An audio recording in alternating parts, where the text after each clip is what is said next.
अस्सलाम वालेकुम नाज़रीन। आज मैं हज़रत उमर रज़ी अल्लाह ताला के बुशात तलब करने पर तंबी और हुजूर सल्लल्लाहु अलैहि वसल्लम के गुजर की हालात बयान कर रहा हूँ। बीवियों के बाद ज्यादतियों पर एक मरतबा हुजूर अक़दस सल्लल्लाहु अलैहि वसल्लम ने कसम खा ली थी कि 1 महीने तक उनके पास ना जाऊँगा ताकि उनको तंबी हो, और अलहदा ऊपर एक हुजरे में क़याम फरमाया था। लोगों में ये शोहरत हो गई कि हुजूर सल्लल्लाहु अलैहि वसल्लम ने सबको तलाक दे दी।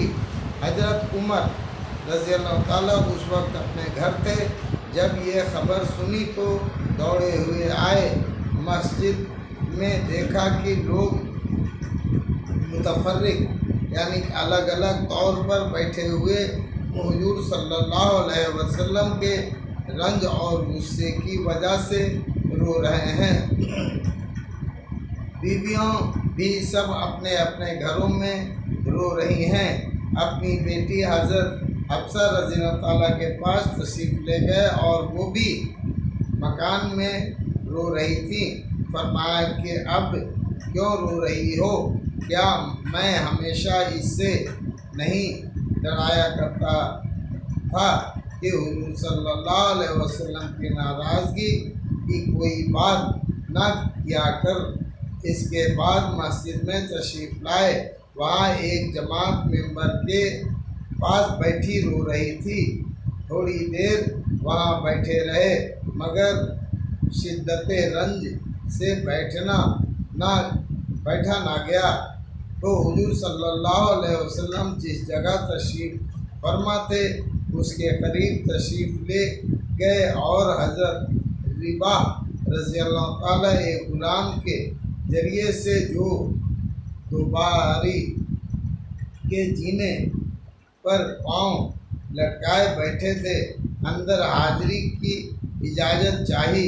उन्होंने हाजिरे खिदमत होकर हज़रत उमर रज़ी अल्लाह ताला के लिए इजाज़त मांगी, मगर हुजूर सल्लल्लाहु अलैहि वसल्लम ने सुकूत फरमाया यानी खामोशी इख्तियार किया, कोई जवाब ना दिया। हज़रत रिबा रज़ी अल्लाह ताला ने आकर यही जवाब उमर रज़ी अल्लाह ताला को दे दिया कि मैंने अर्ज़ कर दिया था, मगर कोई जवाब नहीं मिला।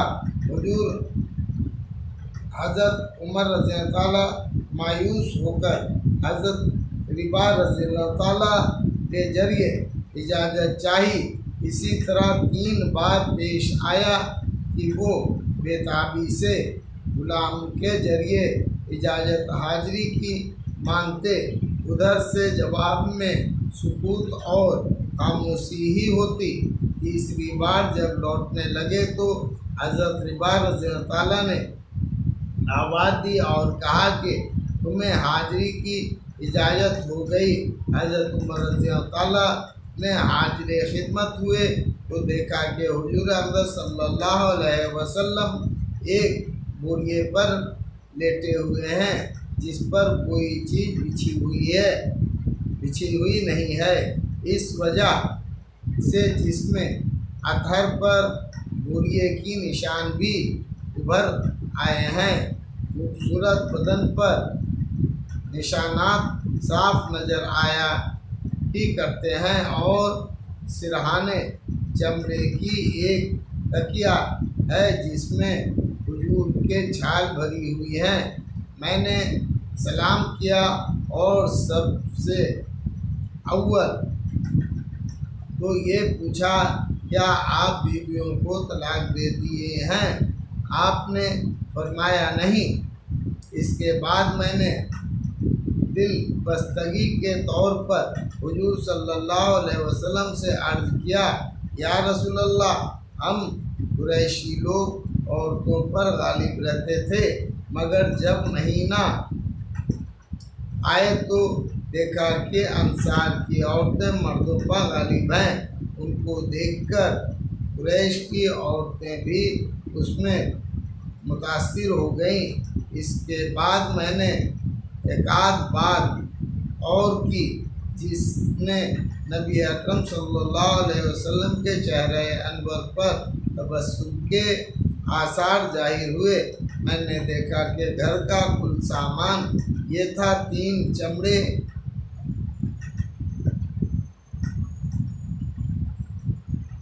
بغیر طباغت دیے ہوئے اور 1 مٹھی جو ایک کونے میں پڑے ہوئے تھے۔ میں نے ادھر ادھر نظر دوڑا کر دیکھا تو اس کے سوا کچھ نہ ملا۔ میں دیکھ کر رو دیا۔ حضور صلی اللہ علیہ وسلم نے فرمایا کہ کیوں رو رہے ہو؟ میں نے عرض کیا: یا رسول اللہ، کیوں نہ روؤں کہ یہ بوریے کی نشان آپ کے بدن مبارک پر پڑ رہے ہیں اور گھر کی کل کائنات یہ ہے جو میرے سامنے ہے۔ پھر میں نے عرض کیا کہ یا رسول اللہ، دعا کیجیے کہ آپ کی امت پر بھی وسعت ہو۔ یہ روم و فارس بے دین ہونے کے باوجود اللہ کی عبادت نہیں کرتے، ان پر تو یہ وسعت، یہ قیصر و کسریٰ 2 بھاگوں اور نہروں کے درمیان ہو، اور آپ اللہ کے رسول ہیں اور خاص بندے ہو کر یہ حالات۔ نبی صلی اللہ علیہ وسلم تکیہ لگائے ہوئے لیٹے تھے۔ حضرت عمر کی یہ بات سن کر بیٹھ گئے اور فرمایا کہ عمر، کیا اب تک اس بات کے اندر شک میں پڑے ہوئے ہوں؟ سنو، آخرت کی وسعت دنیا کی وسعت سے بہت بہتر ہے۔ اس کفار کی طیبات یعنی صاف ستھری پاک چیزیں اور اچھی چیزیں دنیا میں مل گئی اور ہمارے لیے آخرت میں ہے۔ حضرت عمر رضی اللہ عنہ نے عرض کیا کہ یا رسول اللہ، میرے لیے استغفار فرمائیں کہ واقعی میں نے غلطی کی۔ یہ دین و دنیا کے بادشاہ اور اللہ کے لاڈلے رسول صلی اللہ علیہ وسلم کا طرز عمل ہے کہ بوریے پر کوئی چیز بچھی ہوئی بھی نہیں، نشانات بدن پر پڑے ہوئے ہیں۔ گھر کے ساز و سامان کا حال بھی معمول ہو گیا۔ اس پر ایک شخص نے دعا کی درخواست کی تو تنبیہ فرمائی۔ حضرت عائشہ رضی اللہ عنہا سے کسی نے پوچھا تھا کہ آپ کے گھر میں حضور صلی اللہ علیہ وسلم کا بستر کیسا تھا؟ فرمایا کہ ایک چمڑے کا تھا جس سے حضور کی چھال بھری ہوئی تھی۔ حضرت حفصہ رضی اللہ عنہا سے بھی کسی نے پوچھا کہ آپ کے گھر میں حضور صلی اللہ علیہ وسلم کا کیسا بستر تھا؟ فرمایا کہ ایک ٹاٹ تھا جس کی دوہرا کر کے حضور صلی اللہ علیہ وسلم کے نیچے بچھا دیتی تھی۔ ایک روز مجھے خیال ہوا کہ اگر اس کو چوڑا کر کے بچھا دوں تو زیادہ نرم ہو جائے، چنانچہ ہم نے بچھا دیا۔ حضور صلی اللہ علیہ وسلم نے صبح کو فرمایا کہ رات کیا بچھا دیا تھا؟ ہم نے عرض کر دیا کہ وہی ٹاٹ تھا، اس کو چوڑا کر دیا تھا۔ فرمایا اس کو ویسا ہی کر دو جیسا پہلے تھا، اس کی نرمی رات کو اٹھنے میں مانع یعنی رکاوٹ بنتی ہے۔ اب ہم لوگ اپنے نرم اور روئے دار گدوں پر بھی نگاہ ڈالیں کہ اللہ نے کس قدر وسعت فرما رکھی ہے، اور پھر بھی بجائے شکر کے ہر وقت تنگی کی شکایت ہی زبان پر رہتی ہے۔ اللہ اکبر۔